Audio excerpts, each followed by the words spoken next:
Sir, with your permission, I rise to lay on the table a copy each of the following papers, Hindi and English versions, under Article 281 of the Constitution, Report for 2026 to 2031, Volume 1, Main Report of the 16th Finance Commission.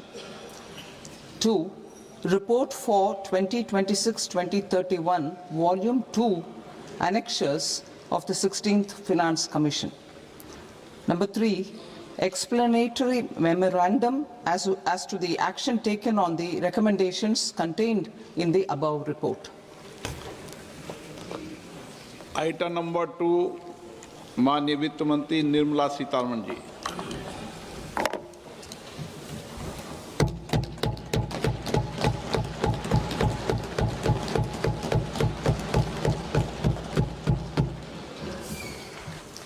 Honorable Speaker, sir, on the sacred occasion of Magh Purnima and the birth anniversary of Guru Ravidas, I present the budget for the year 2026-2027. Since we assumed office 12 years ago, India's economic trajectory has been marked by stability, fiscal discipline, sustained growth, and moderate inflation. This is the result of conscious choices we have made, even in times heightened uncertainty and disruption. Our government, led by Honorable Prime Minister Modi, has decisively and consistently chosen action over ambivalence, reform over rhetoric, and people over populism. We have pursued far-reaching structural reforms, fiscal prudence and monetary stability, whilst maintaining a strong thrust on public investment. Keeping Atmanirbharta as a lodestar, we have built domestic manufacturing capacity, energy security, and reduced critical import dependencies. Simultaneously, we have ensured that citizens benefit from every action of the government, undertaking reforms to support employment generation, agricultural productivity, household purchasing power, and universal services to people. These measures have delivered a high growth rate of around 7% and helped us make substantial strides in poverty reduction and improvement in the lives of our people. Today, we face an external environment in which trade and multilateralism are imperiled and access to resources and supply chains are disrupted. New technologies are transforming production systems while sharply increasing demands on water, energy, and critical minerals. India will continue to take confident steps towards Vikasit Bharat, balancing ambition with inclusion. As a growing economy with expanding trade and capital needs, India must also remain deeply integrated with global markets, exporting more and attracting stable long-term investment. As I begin Part A, I want to express my gratitude to the people for standing firmly with us as we forge our way together towards becoming one of the largest economies of the world.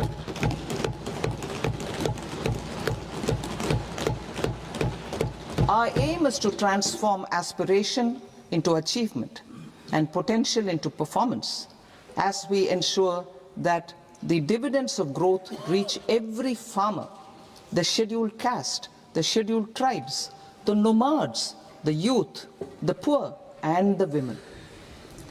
In Vikasit Bharat Young Leaders Dialogue 2026, several innovative ideas were shared with our Prime Minister, which have inspired many of the proposals, making this a unique Yuva Shakti-driven budget. Our government's sankalp is to focus on our poor, underprivileged, and the disadvantaged. To deliver on this sankalp, And given that this is the first budget prepared in Kartavya Bhavan, we are inspired by three Kartavya. Our first Kartavya is to accelerate and sustain economic growth by enhancing productivity and competitiveness and building resilience to volatile global dynamics. Our second Kartavya is to fulfill aspirations of our people and build their capacity, making them strong partners in India's path to prosperity.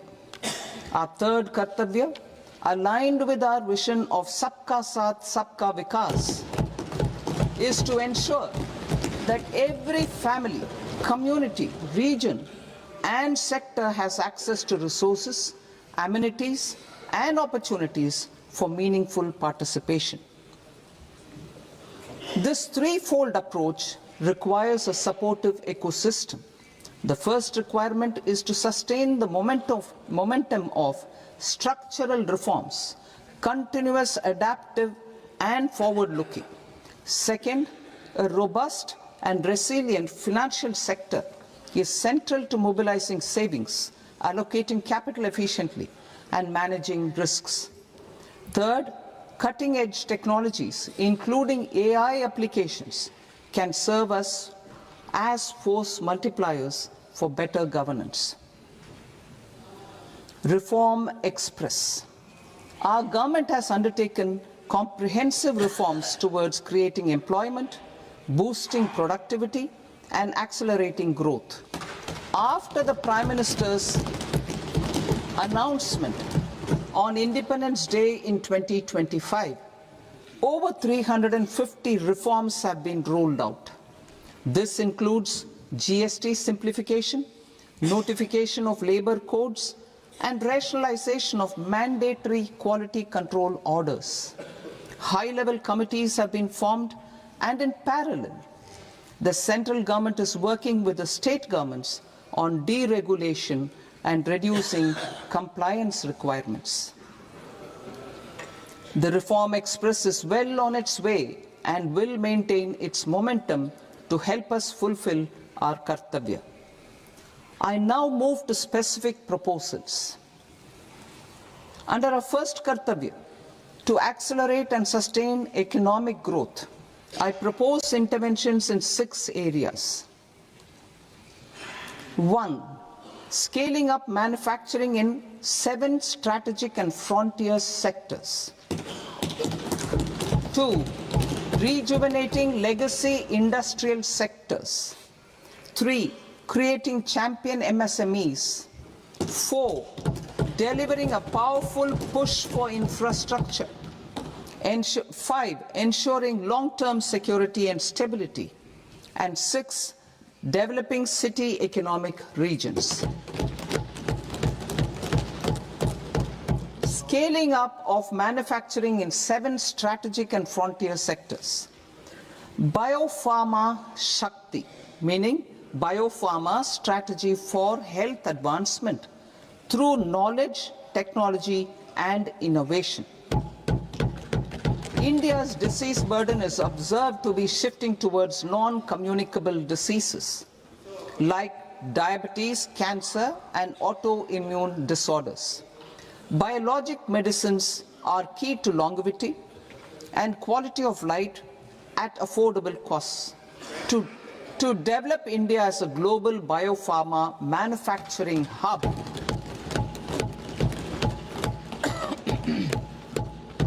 I propose the Biopharma Shakti with an outlay of 10,000 crores over the next 5 years.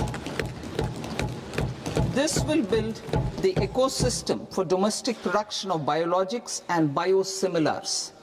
The strategy will include a biopharma-focused network with 3 new national institutes of pharmaceutical education and research, popularly known as NIPERs, and upgrading 7 existing ones.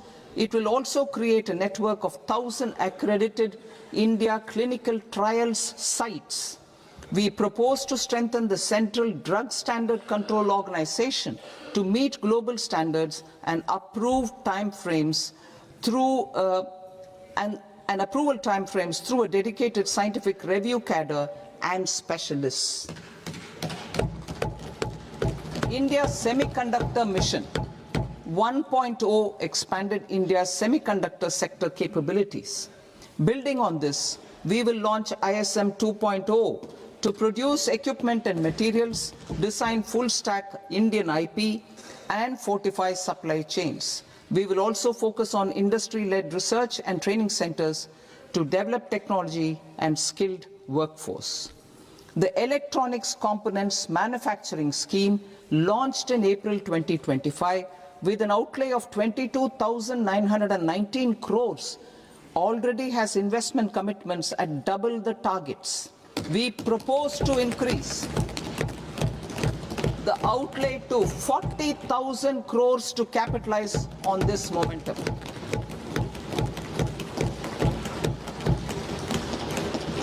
A scheme for rare earth permanent magnets was launched in 2025 November.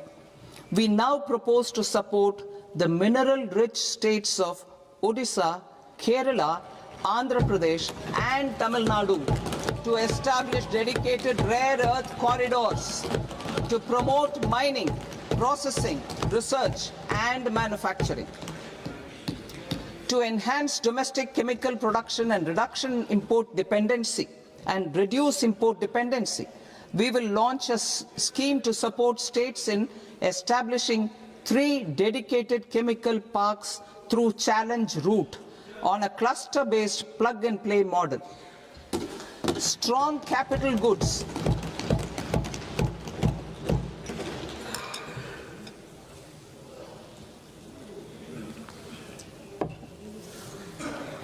Strong capital goods capability is a determinant of productivity and quality across different sectors.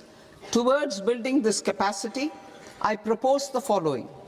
High-tech tool rooms will be established by central public sector enterprises at 2 locations as digitally enabled automated service bureaus that locally design, test and manufacture high-precision components at scale and at lower cost. 2. A scheme for enhancement of construction and infrastructure equipments will be introduced to strengthen domestic manufacturing of high value and technologically advanced CIE. This can range from lifts in a multi-storied apartment or firefighting equipment in multiplexes, large or small, and to tunnel boring equipments for building metros and high-altitude roads. I also propose a scheme for container manufacturing to create a globally competitive container manufacturing ecosystem with a budgetary allocation of 10,000 crores over a 5-year period. For the labor-intensive textile sector, I propose an integrated program with 5 subparts. 1. The National Fiber Scheme for self-reliance in natural fibers, such as silk, wool and jute, man-made fibers and new-age fibers. Textile expansion and employment scheme to modernize traditional clusters with capital support for machinery, technology upgradation and common testing and certification centers. 3. The National Handloom and Handicraft Program to integrate and strengthen existing schemes and ensure targeted support for weavers and artisans. Tex Eco Initiative to promote globally competitive and sustainable textiles and apparels. Samarth 2.0 to modernize the upgrade the textile skilling ecosystem through collaboration with industry and academic institutions. Further, I propose to set up mega textile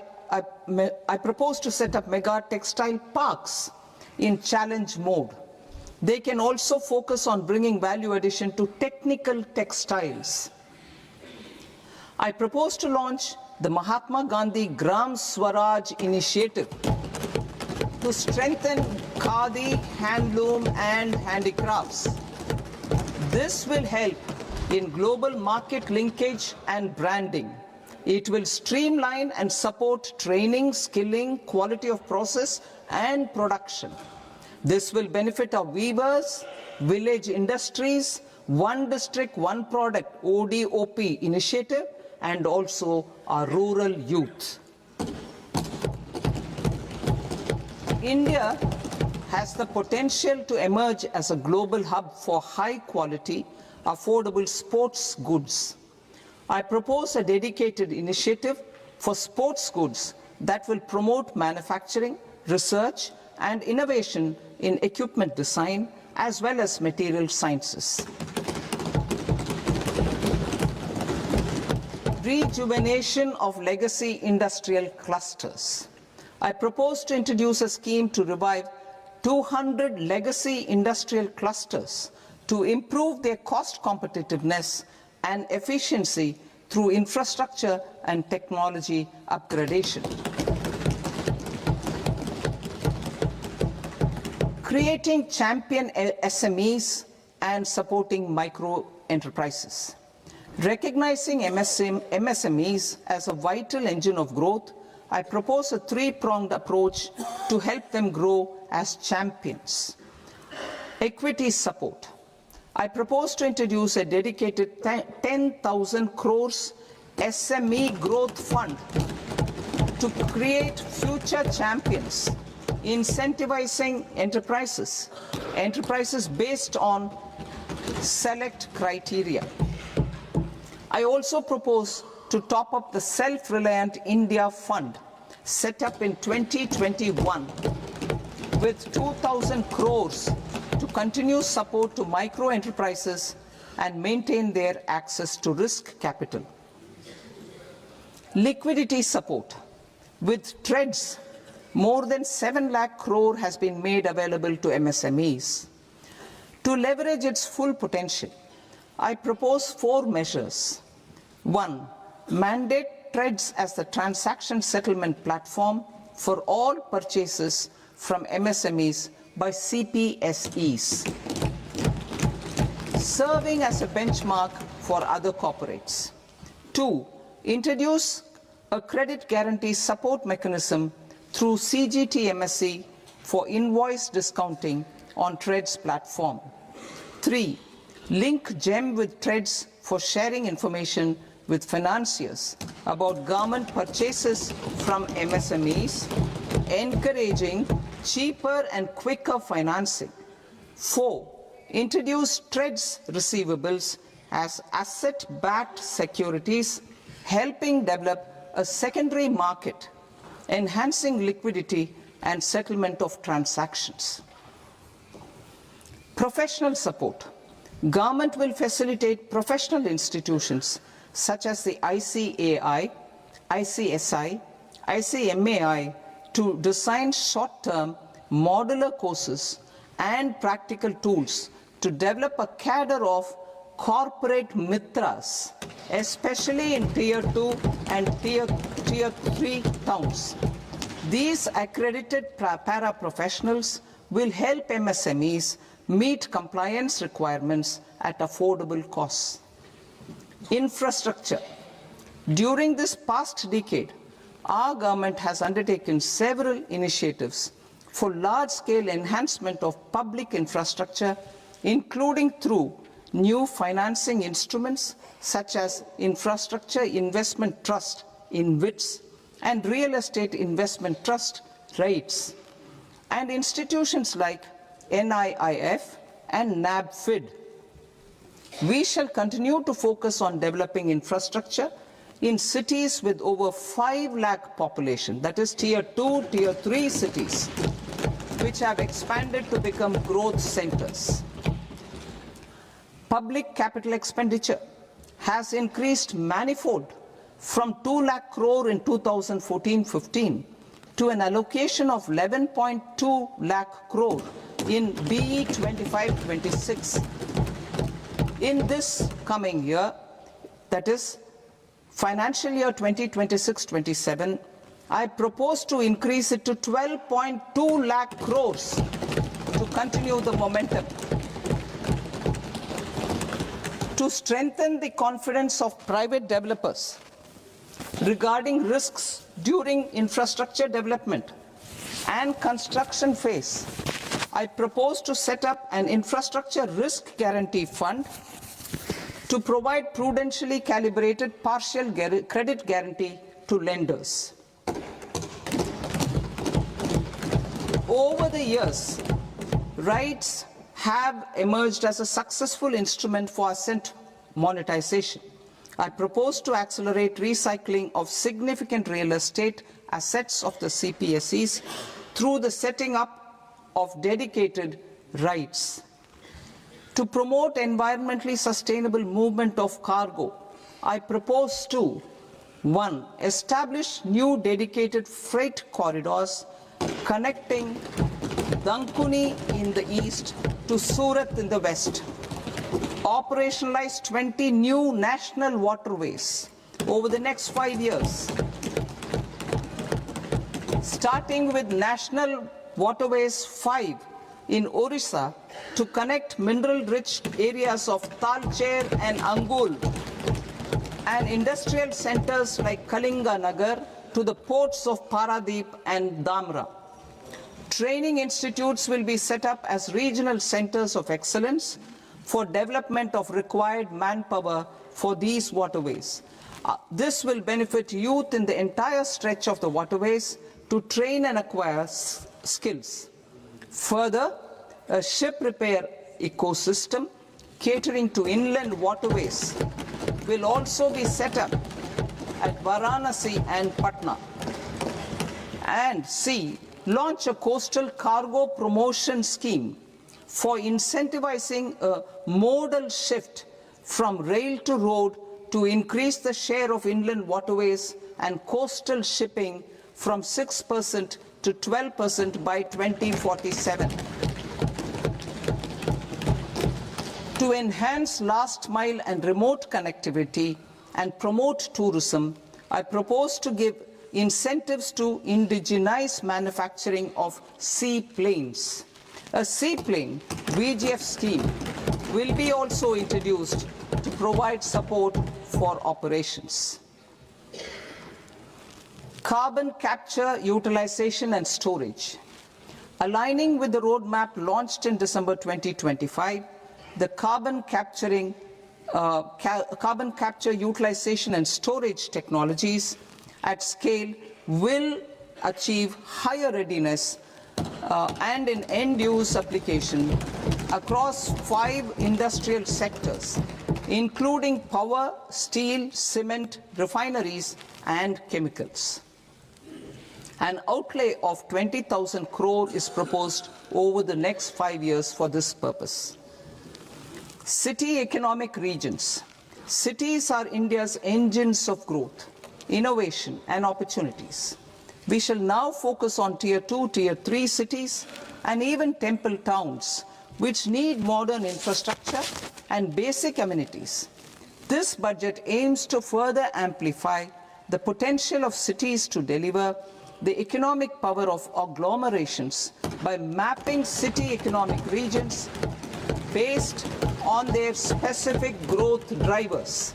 An allocation of 5,000 crore per CER over 5 years is proposed for implementing their plans through a challenge mode with a reform-cum-result-based financing mechanism.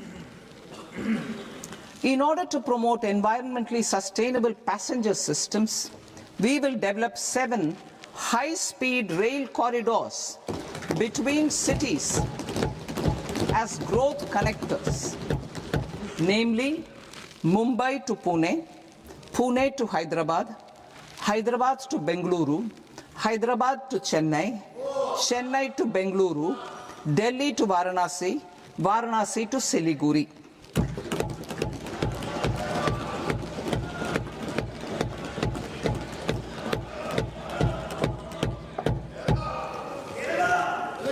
Financial sector.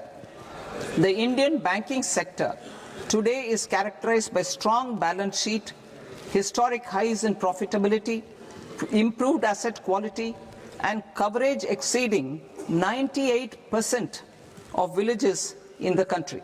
At this juncture, we are well placed to futuristically evaluate the measures needed to continue on the path of reform-led growth of this sector.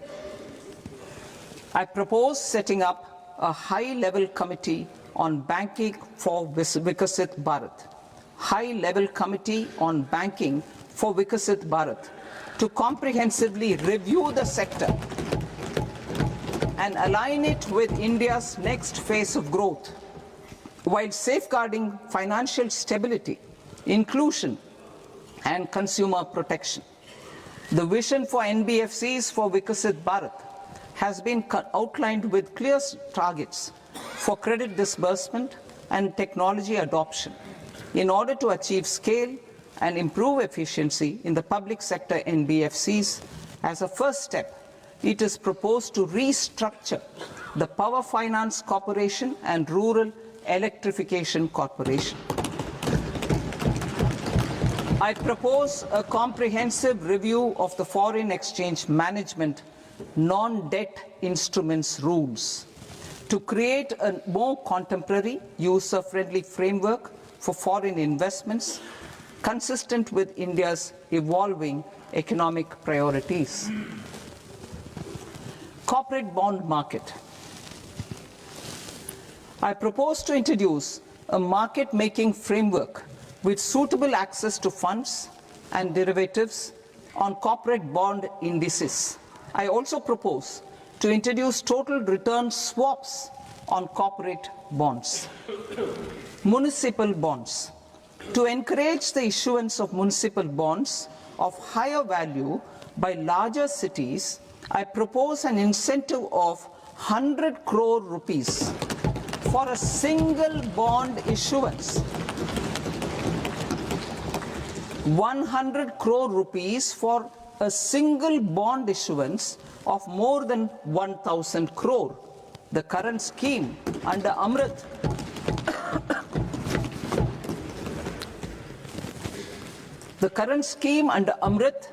which incentivizes issuances up to 200 crores only, will also continue to support smaller and medium towns. That will also continue to support the smaller and medium towns. Ease of doing business. Individual persons resident outside India, PROI, will be permitted to invest in equity instruments of listed Indian companies through the portfolio investment scheme.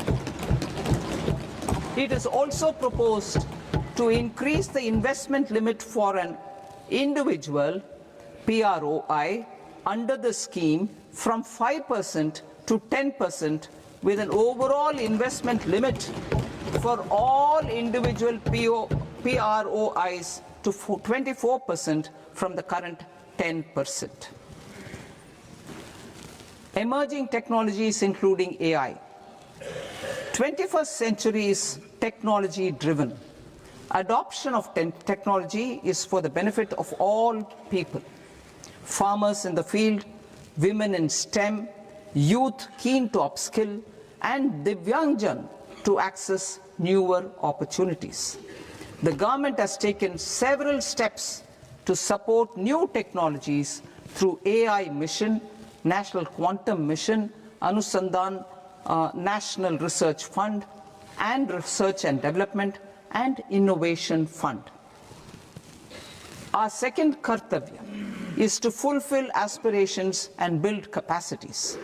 Close to 25 crore individuals have come out of multi-dimensional poverty through a decade of our government's sustained and reform-oriented efforts.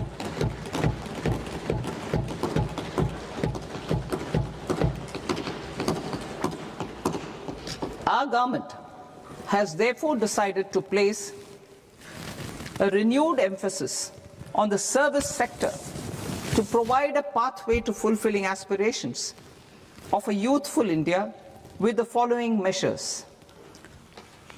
I propose to set up a high-powered Education to Employment and Enterprises Standing Committee to recommend measures that focus on services sector as a core driver of Vikasit Bharat. This will make us a global leader in services with a 10% global share by 2047. The committee will prioritize areas to optimize the potential for growth, employment, and exports. They will also assess the impact of emerging technologies, including AI, on jobs and skill requirements and propose measures thereof. To create a range of skilled career pathways, a new range of skilled career pathways for our youth, I propose interventions in the following sectors. Health. Existing institutions for allied health professionals will be upgraded and new AHP institutions established in private and government sectors. This will cover 10 selected disciplines, including optometry, radiology, anesthesia, OT technology, applied psychology and behavioral health, and add 1 lakh AHPs over the next 5 years. A strong care system covering geriatric and allied care services will be built. A variety of NSQF-aligned programs will be developed to train multi-skilled caregivers, combining core care and allied skills such as wellness, yoga, and operation of medical assistive devices.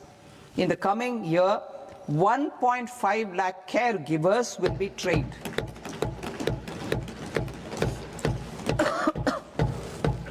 Hubs for medical value tourism.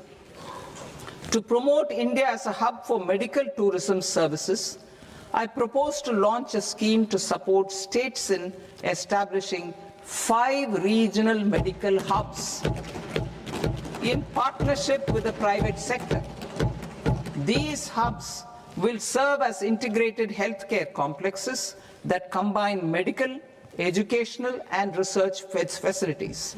They will have Ayush centers, medical value tourism facilitation centers, and infrastructure for diagnostics, post-care, and rehabilitation. These hubs will provide diverse opportunities, job opportunities for health professionals, including doctors and AHPs. Ancient Indian yoga, already respected in several parts of the world, was given a mass global recognition when Honorable Prime Minister took it to the UN. Post-COVID, Ayurveda gained a similar global acceptance and recognition. Exporting quality Ayurveda products helps farmers who grow the herbs and youth who process the products. To meet growing global demand, a few more steps are being taken. I propose to 1. Set up 3 new All India Institutes of Ayurveda.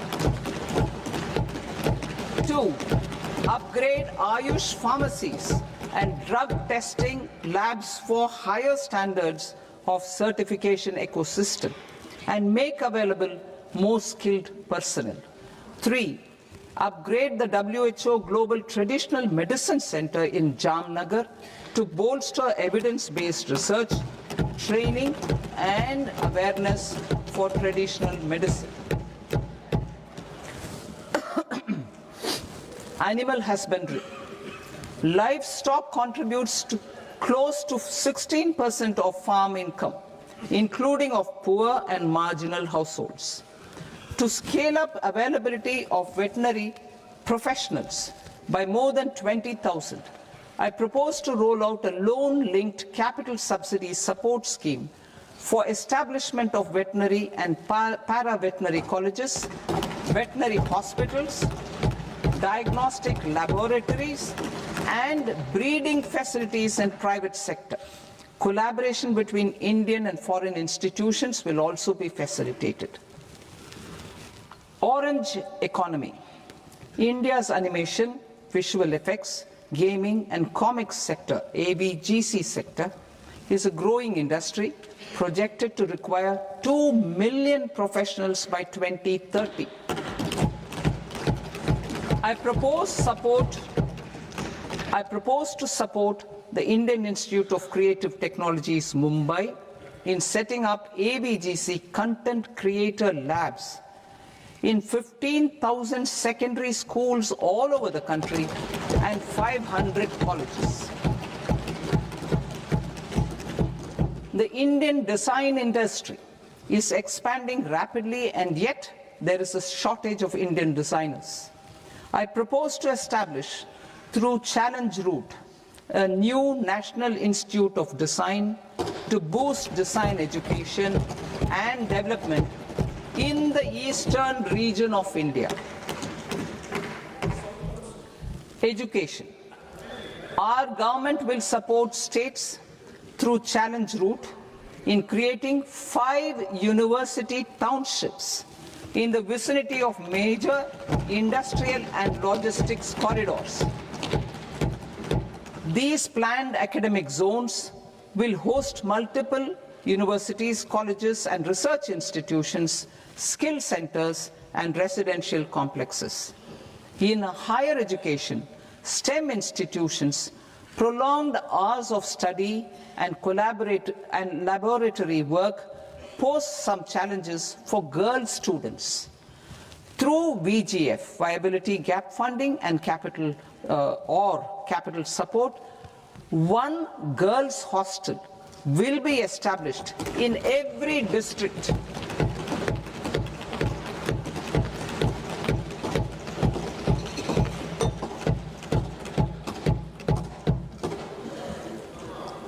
To promote astrophysics and astronomy via immersive experiences, 4 telescope infrastructure facilities will be set up or upgraded. The National Large Solar Telescope, the National Large Optical Infrared Telescope, the Himalayan Chandra Telescope, and the Cosmos 2 Planetarium. Tourism. The tourism sector has the potential to play a large role in the employment generation, forex earnings, and expanding the local economy. I propose to set up a National Institute of Hospitality by upgrading the existing National Council for Hotel Management and Catering Technology. It will function as a bridge between academia, industry, and government. I also propose a pilot scheme for upskilling 10,000 guides in 20 iconic tourist sites through a standardized, high-quality, 12-week training course in hybrid mode in collaboration with the Indian Institute of Management. A national destination digital knowledge grid will be established to digitally document all places of significance, cultural, spiritual, and heritage. This initiative will create a new ecosystem of jobs for local researchers, historians, content creators, and technology partners. India has the potential and opportunity to offer world-class trekking and hiking experience. We will develop ecologically sustainable mountain trails in Himachal Pradesh, Uttarakhand, and Jammu Kashmir. Also in Araku Valley in the Eastern Ghats and Podigai Malai in the Western Ghats. Turtle trails along key nesting sites in the coastal areas of Odisha, Karnataka and Kerala. And 3 bird watching trails along the Pulikat Lake in Andhra Pradesh, Tamil Nadu. It's on the border. Under the visionary leadership of Honorable Prime Minister, we established the International Big Cat Alliance in 2024. This year, India is hosting the first ever Global Big Cat Summit, where heads of governments and ministers from 95 range countries will deliberate on collective strategies for conservation. Heritage and culture tourism.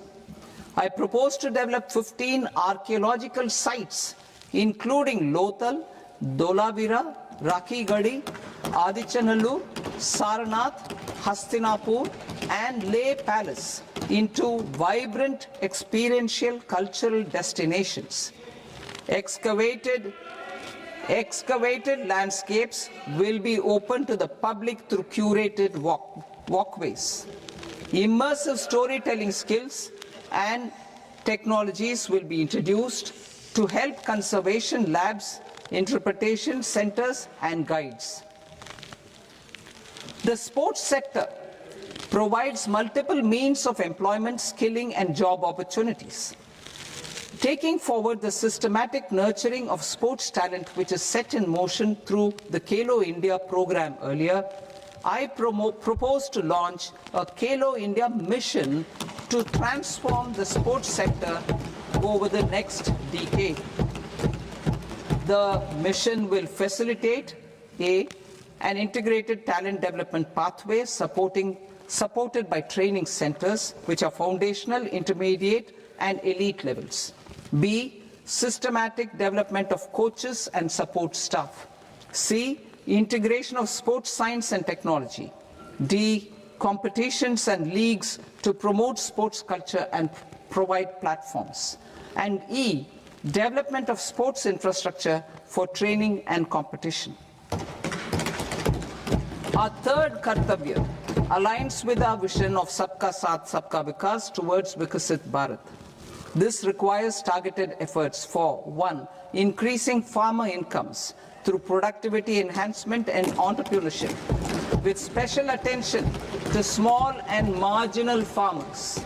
B. Empowering Divyangjan through access to livelihood opportunities, training, and high-quality assistive devices. C. Empowering the vulnerable to access mental health and trauma care. D. Focus on the Purvodaya states and the Northeast region to accelerate development and employment opportunities. Fisheries. We will undertake initiatives for integrated development of 500 reservoirs and Amrit Sarovars. 2. Strengthen the fisheries value chain in coastal areas and enable market linkages involving startups and women-led groups together with fish farmer producer organizations. Animal husbandry. To provide quality employment opportunities in rural and peri-urban areas, we will support the animal husbandry sector in entrepreneurship development through A. A credit-linked subsidy program. B. Scaling up and modernization of livestock enterprises. C. Enhanced creation of livestock, dairy, and poultry. Enhanced creation of livestock, dairy, and poultry-focused integrated value chains. And D.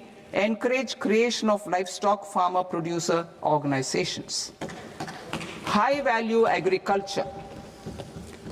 To diversify farm outputs, increase productivity, enhance farmers' incomes, and create new employment opportunities, we will support high-value crops such as coconut, sandalwood, cocoa, cashew in the coastal areas, agar trees in northeast, and nuts such as almonds, walnuts, and pine nuts in our hilly regions. All of them will be supported. India is the world's largest producer of coconuts. About 30 million people, including nearly 10 million farmers, depend on coconuts for their livelihood. To further enhance competitiveness in coconut production, I propose a coconut promotion scheme to increase production and enhance productivity through various interventions, including replacing and non-productive trees with new saplings or plants or varieties in major coconut growing states. A dedicated program is proposed for Indian cashew and cocoa to make India self-reliant in raw cashew and coconut production and processing, enhance export competitiveness, and transform Indian cashew and Indian cocoa into premium global brands by 2030. Sandalwood. Sandalwood is closely linked to India's social and cultural heritage. Our government will partner with state governments to promote focused cultivation and post-harvest processing to restore the glory of the Indian sandalwood ecosystem, to rejuvenate old, low-yielding orchards, and expand high-density cultivation of walnuts, almonds, and pine nuts. We will support a dedicated program to enhance farmer incomes and in bringing value addition by engaging youth. Bharat Vistar, that is virtually integrated system to access agricultural resources. I propose to launch Bharat Vistar, a multilingual AI tool that shall integrate the AgriStack portals and the ICAR package on agricultural practices with AI systems. This will enhance farm productivity, enable better decisions for farmers, and reduce risk by providing customized advisory support. She Marts for rural women-led enterprises. Building on the success of Lakpati Didi program, I propose to help women take the next step from credit-linked livelihoods to being owners of enterprises. Self-help entrepreneur, She Marts will be set up as community-owned retail outlets within the cluster-level federations through enhanced and innovative financing instruments. Empowering Divyangjan. Divyangjan Kaushal Yojana. Information technology, AVGC sectors, hospitality and food and beverages sectors often offer task-oriented and process-driven roles which are suitable for Divyangjan. We will ensure dignified livelihood opportunities through industry-relevant and customized training specific to each Divyangjan group. Divyang Sahara Yojana. Timely access to high-quality assistive devices for all eligible Divyangjan is a fundamental need. I propose to 1. Support the Artificial Limbs Manufacturing Corporation of India, Alimco, to set up and to scale up production of assistive devices, invest in R&D and AI integration, strengthen PM Divyasha Kendras, and support setting up of assistive technology marts as modern retail style centers where Divyangjan and senior citizens can see, try and purchase assistive products. Reaffirming our commitment to mental health and trauma care. There are no national institutes for mental health care in North India. We will therefore set up a NIMHANS 2 and also upgrade national mental health institutes in Ranchi and in Tezpur as regional apex institutions. Emergencies expose families, particularly the poor and vulnerable, to unexpected expenditure. We will strengthen and increase these capacities by 50% in district hospitals by establishing emergency and trauma care centers. Focus on Purvodaya states and northeastern regions.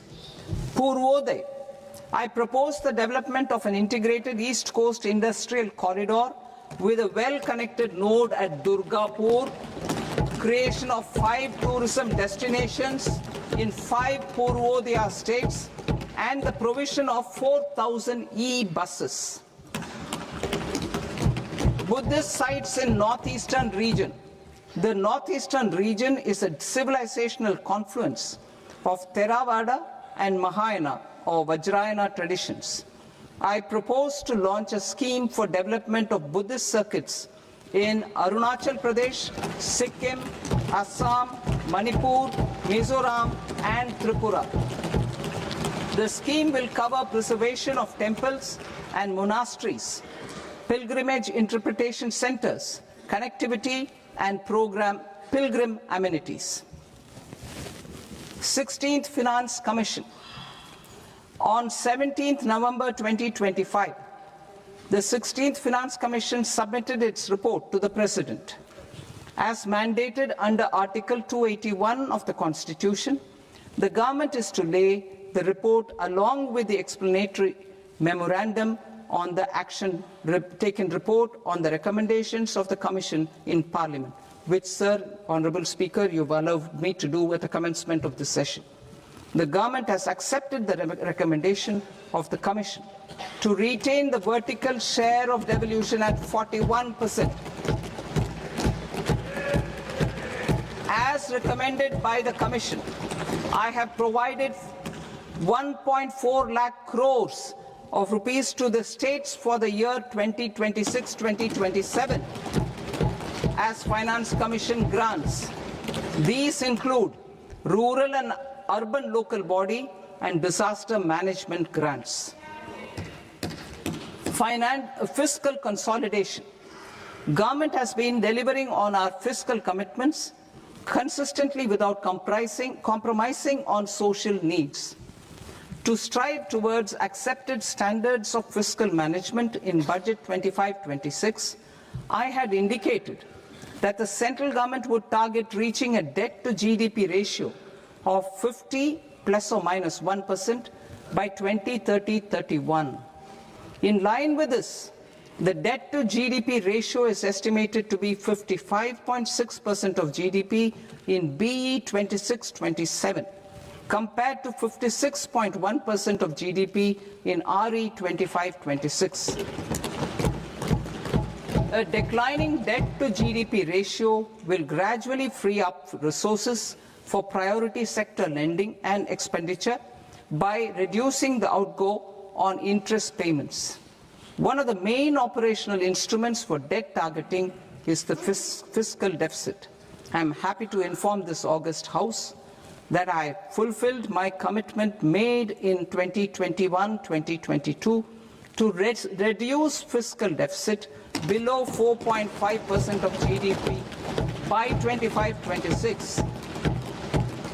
In RE 25-26, the fiscal deficit has been estimated at par with BE of 2025-26 at 4.4% of GDP. In line with the new fiscal prudence path of debt consolidation, the fiscal deficit in BE 26-27 is estimated to be 4.3% of the GDP.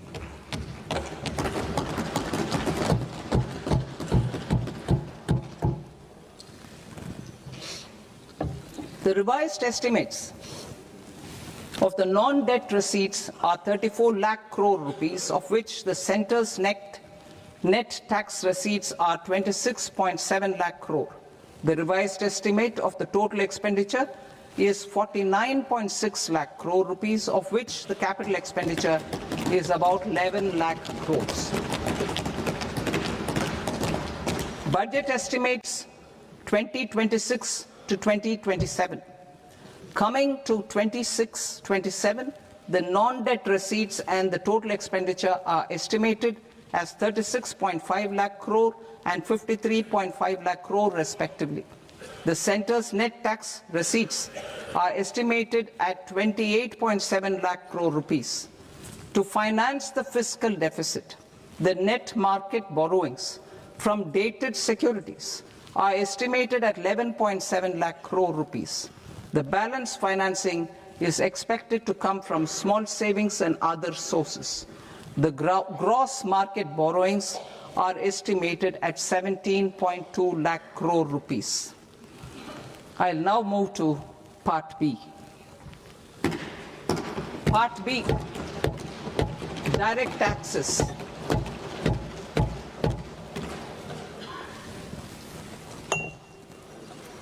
Honorable Speaker, sir, I now present my proposals on direct taxes. New Income Tax Act. In July 2024, I announced a comprehensive review of the Income Tax Act 1961.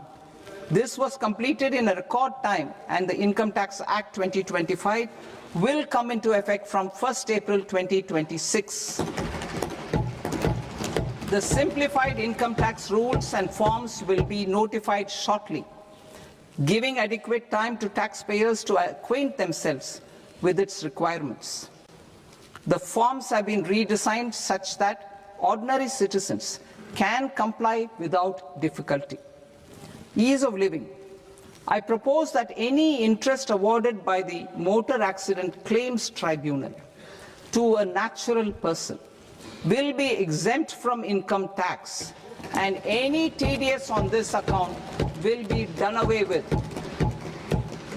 I propose to reduce TCS rate on the sale of overseas tour program package from the current 5% and 20% to 2% without any stipulation of amount. I propose to reduce TCS rate for pursuing education and for medical purposes under the Liberalized Remittance Scheme, popularly known as LRS, from 5% to 2%. Supply of manpower services is proposed to be specifically brought within the ambit of payment to contractors for the purpose of TDS to avoid ambiguity. Thus, TDS on these services will be at the rate of either 1% or 2% only. I propose a scheme for small taxpayers, wherein a rule-based automated process will enable obtaining a lower or nil deduction certificate instead of filing an application with the assessing officer.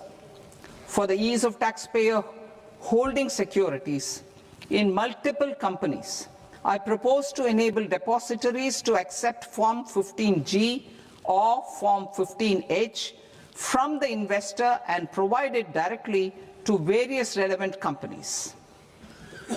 I propose to extend time available for revising returns from 31st December to up to 31st March with the payment of a nominal fee. I also propose to stagger the timeline for filing of tax returns. Individuals with ITR 1 and ITR 2 returns will continue to file till 31st July, and non-audit business cases or trusts are proposed to be allowed time till 31st August. TDS on sale of immovable property by a non-resident is proposed to be deducted and deposited through resident buyers and his or her PAN-based challan instead of requiring a TAN, which is a temporary accounting number.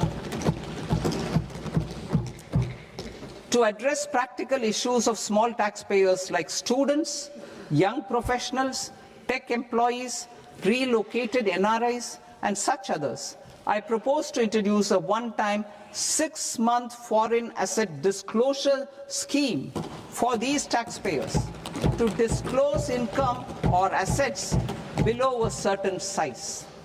This scheme would be applicable for two categories of taxpayers, namely, A, who did not disclose their overseas income or assets, and B, who disclosed their overseas income and or paid due tax but could not declare the asset acquired.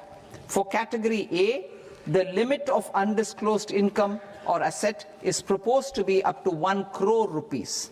they need to pay 30% of fair market value of asset or 30% of undisclosed income as tax and 30% as additional income tax in lieu of penalty, and would thereby get immunity from prosecution. For category B, asset value is proposed to be up to 5 crore rupees. Here, immunity from both penalty and prosecution will be available with a payment of fee of 1 lakh rupees. Rationalizing penalty and prosecution.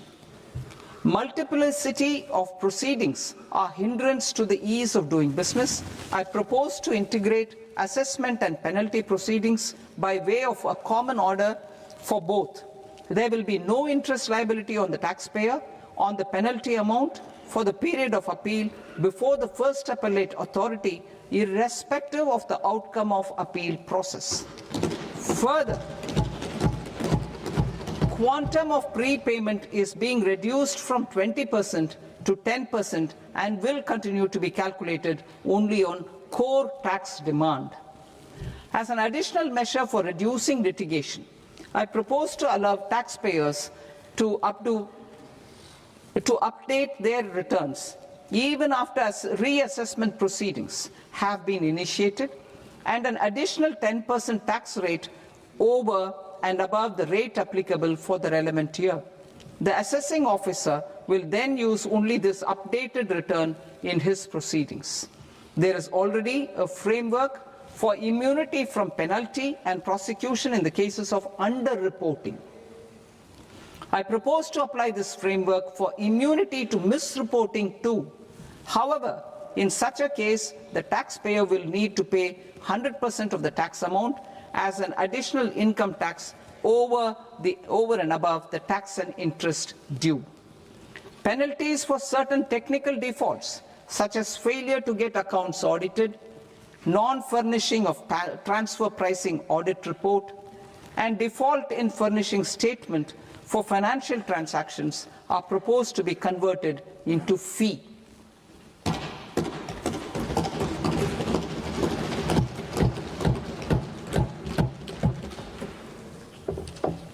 I propose to rationalize prosecution framework under Income Tax Act while maintaining a careful balance for deterrence in some serious offence. Non-production of books of account and documents and requirement of TDS payment where payment is made in kind are being decriminalized. Further, minor offences will attract fine only. The remaining prosecutions will be graded commensurate with the quantum of offence. They will entail only simple imprisonment with maximum imprisonment reduced to 2 years and power to courts to convert even those into fines. There is no penalty.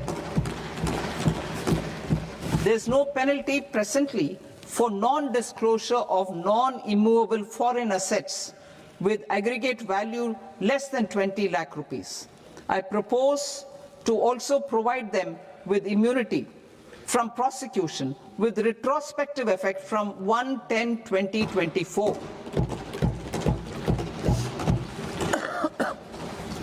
Cooperatives.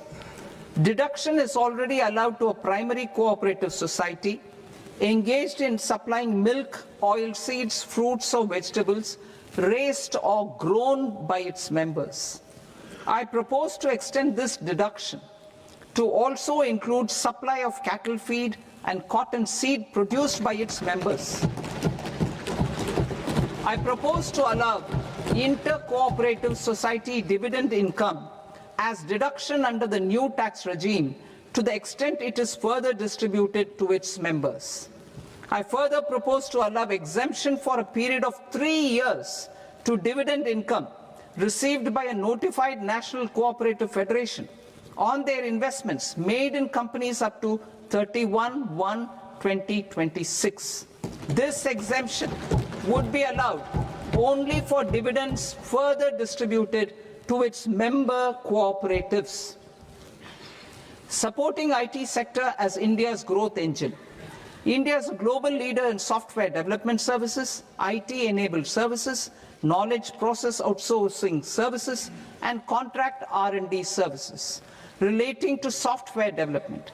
These businesses and their segments are quite interconnected with each other. All these services are proposed to be clubbed under a single category of information technology services with a common safe harbor margin of 15.5% applicable to all. The threshold for availing safe harbor for IT services is being enhanced substantially from 300 crore rupees to 2,000 crore rupees. Safe harbor for IT services shall be approved by an automated rule-driven process without any need for tax officer to examine and accept the application. Once applied by an IT services company, the same safe harbor can be continued for a period of 5 years at a stretch at its choice. For IT services companies who want to conclude advanced pricing agreement, APA, I propose to fast-track unilateral APA process for IT services and endeavor to conclude it within a period of 2 years. The period of 2 years can be extended by a further period of 6 months on taxpayers' request. I propose to extend the facility of modified returns available to the entity entering APA to its associated entities also. Attracting global business and investment.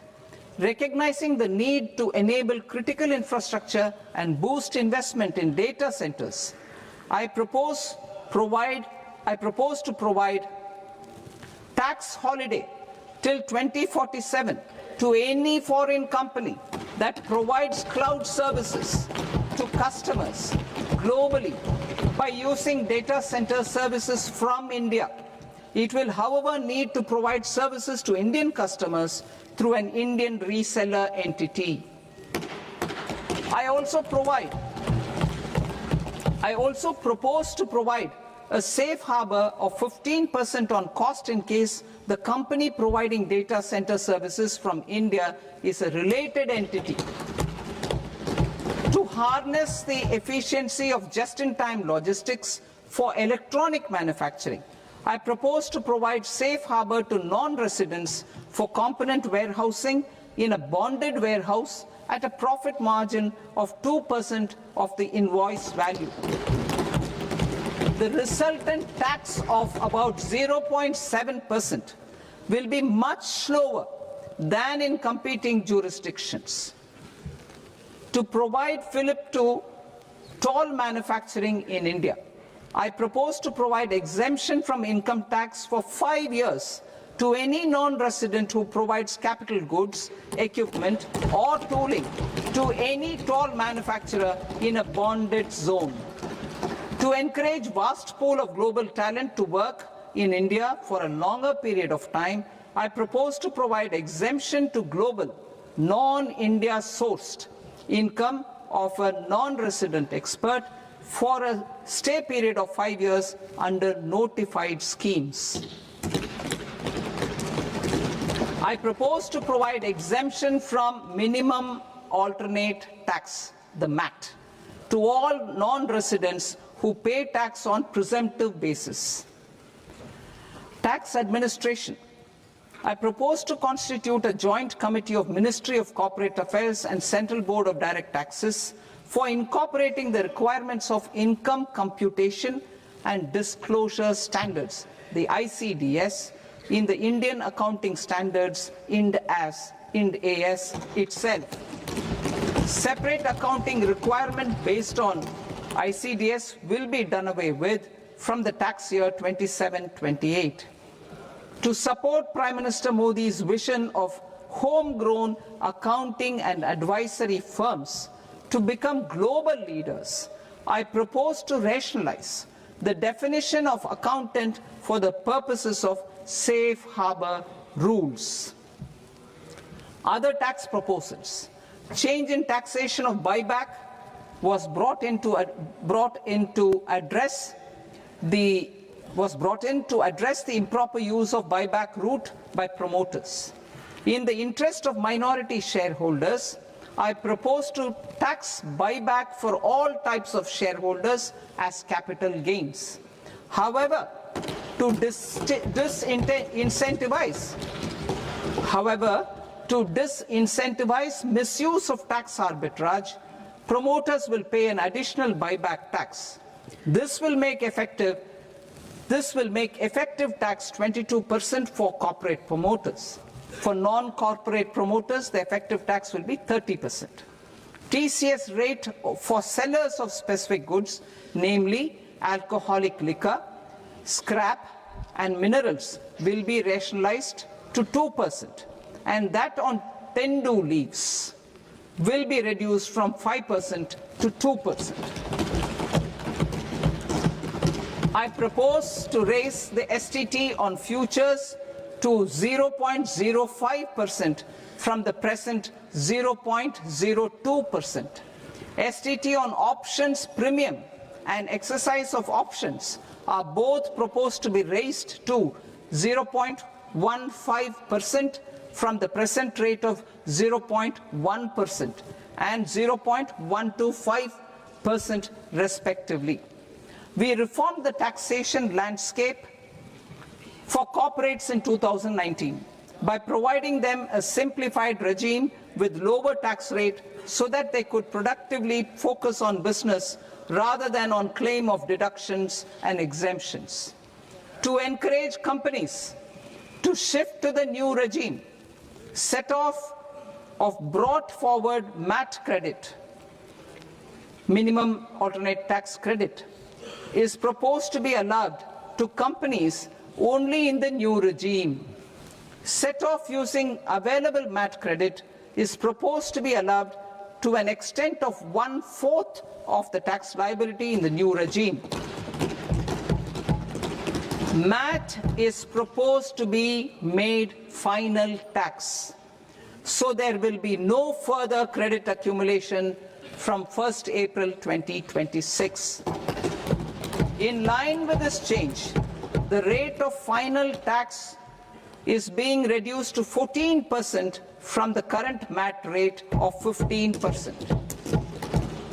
The brought forward MAT credit of taxpayers accumulated till 30th March 2026 will continue to be available to them for set-off as above. Indirect taxes. I shall now take up proposals related to indirect taxes. My proposals for customs and central excise aim to further simplify the tariff structure, support domestic manufacturing, promote export competitiveness, and correct inversion in duty.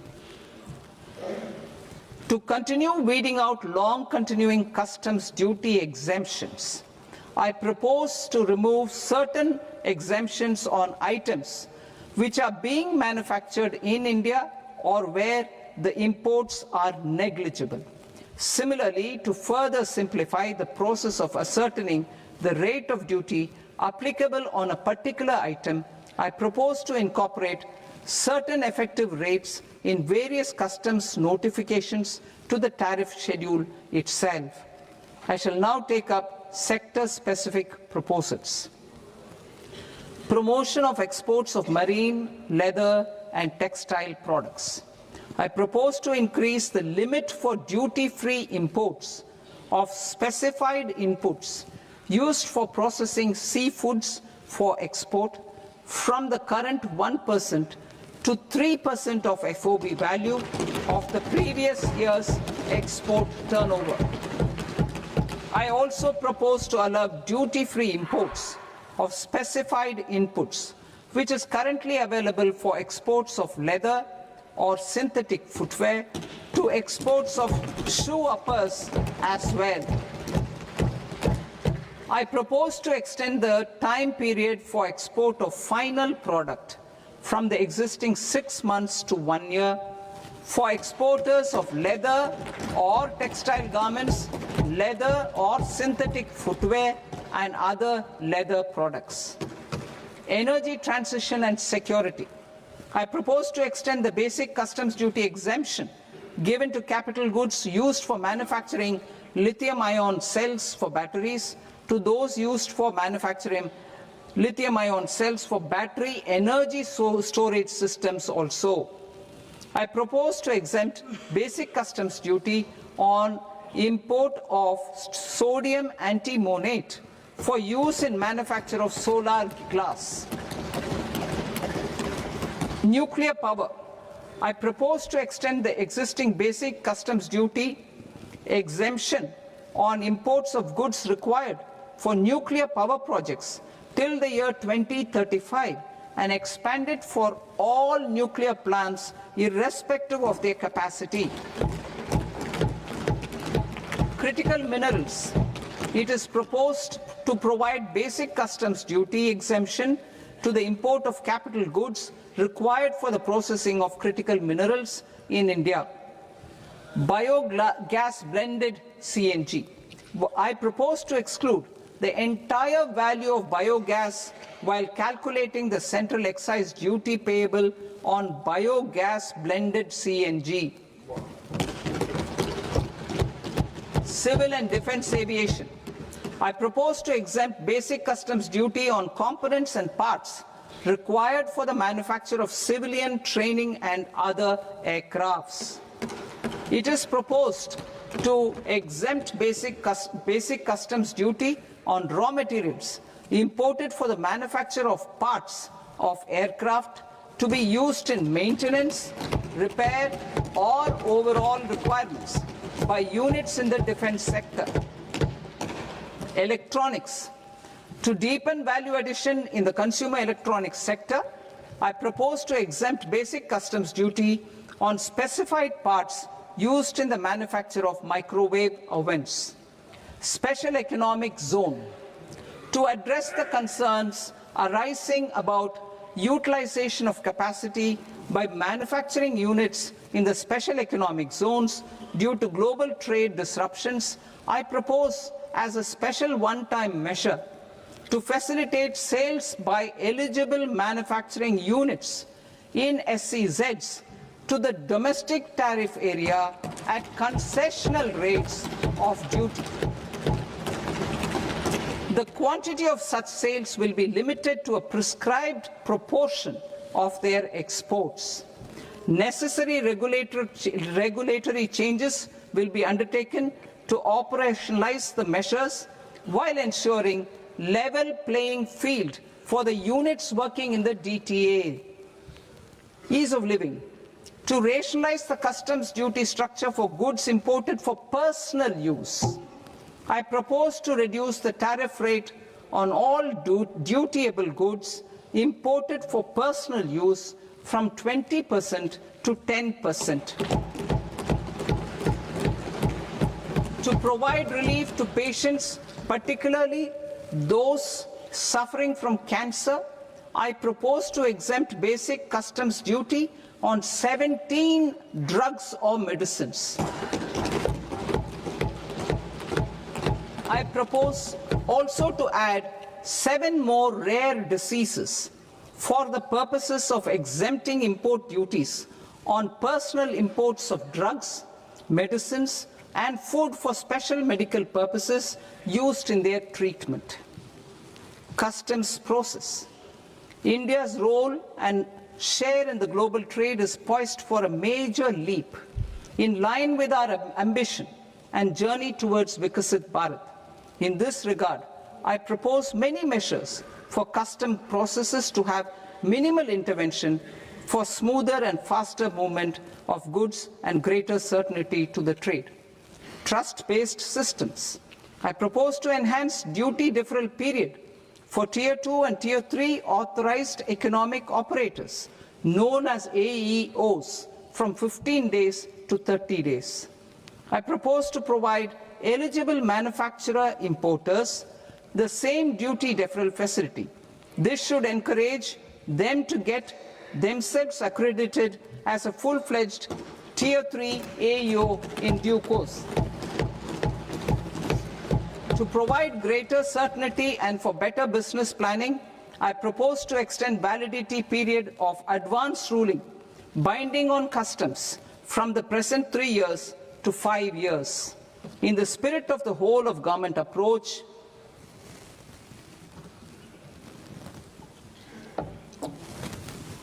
Government agencies will be encouraged to leverage AEO accreditation for preferential treatment in clearing their cargo.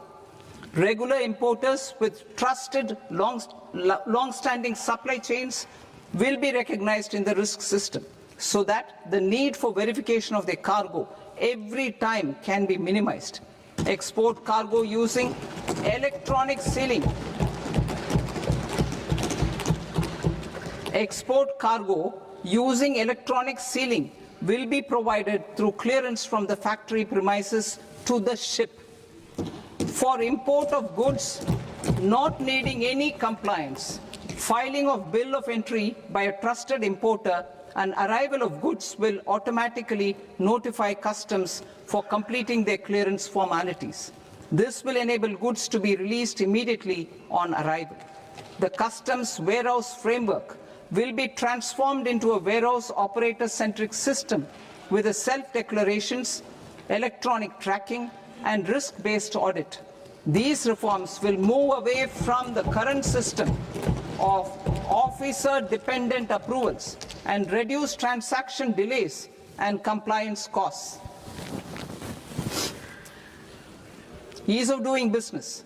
Approvals required for cargo clearance from various government agencies will be seamlessly processed through a single and interconnected digital window by the end of the financial year.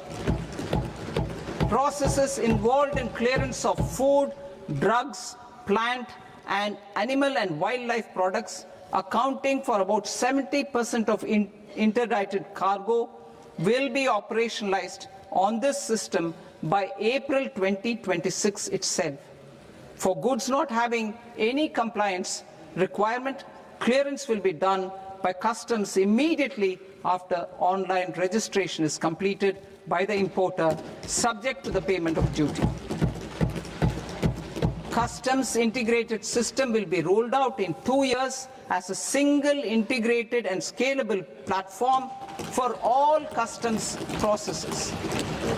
Utilization of non-intrusive scanning with advanced imaging and AI technology for risk assessment will be expanded in a phased manner with the objective to scan every container across all the major ports.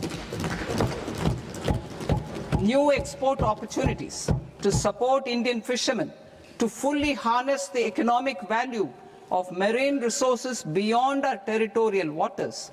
The following measures will be taken. A. Fish catch by an Indian fishing vessel in exclusive economic zone or on the high seas will be made free of duty. Landing of such fish on foreign port will be treated as export of goods. Safeguards will be put in place to prevent misuse during fish catch, transit, or transshipment. To support aspirations of India's small businesses, artisans, and startups to access global markets through e-commerce, I am pleased to announce complete removal of the current value cap of 10 lakh rupees per consignment on courier exports.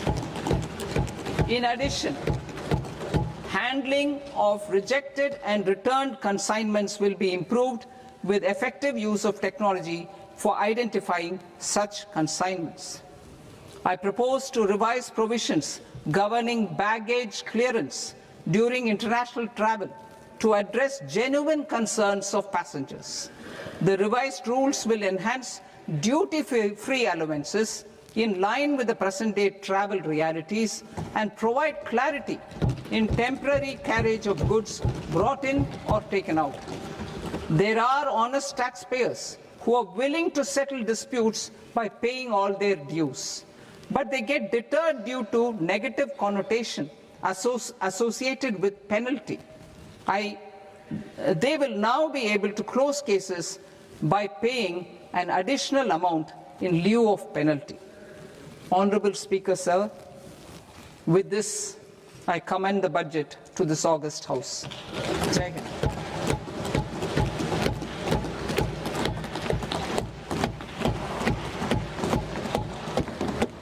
1.5 hours. Item number 3 माननीय वित्त मंत्री जी।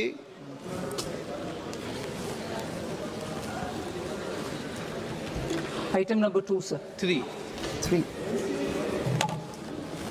Sir, with your permission, I rise to lay on the table of the following statements under Section 3, 1 of the Fiscal Responsibility and Budget Management Act of 2003, medium-term fiscal policy cum fiscal policy strategy statement, and macroeconomic framework statement. Item number 4 माननीय वित्त मंत्री जी। Sir, with your permission, I move for leave to introduce the Finance Bill 2026. प्रश्न ये कि विधेयक को पुनर्स्थापित करने की अनुमति प्रदान की जाए। जो सदस्य इस पक्ष में हाँ गए, जो सदस्य विरोध में ना गए, मेरे विचार में निर्णय हाँ वालों के पक्ष में, हाँ वालों के पक्ष में अनुमति प्रदान की जाती है। माननीय मंत्री जी, अब विधेयक पुनर्स्थापित करें। Sir, I introduce the bill. माननीय सदस्यगण, आपको सूचित किया जाता है कि माननीय वित्त मंत्री जी के बजट भाषण की कॉपी पब्लिकेशन काउंटर पर ली जाती है। बजट भाषण और बजट से संबंधित दस्तावेज आपके मोबाइल फोन और मेंबर पोर्टल्स पर ही उपलब्ध है। सभा की कार्रवाई कल सोमवार दिनांक 2 फरवरी 2026 को प्राप्त 11 बजे तक के लिए स्थगित की जाती है।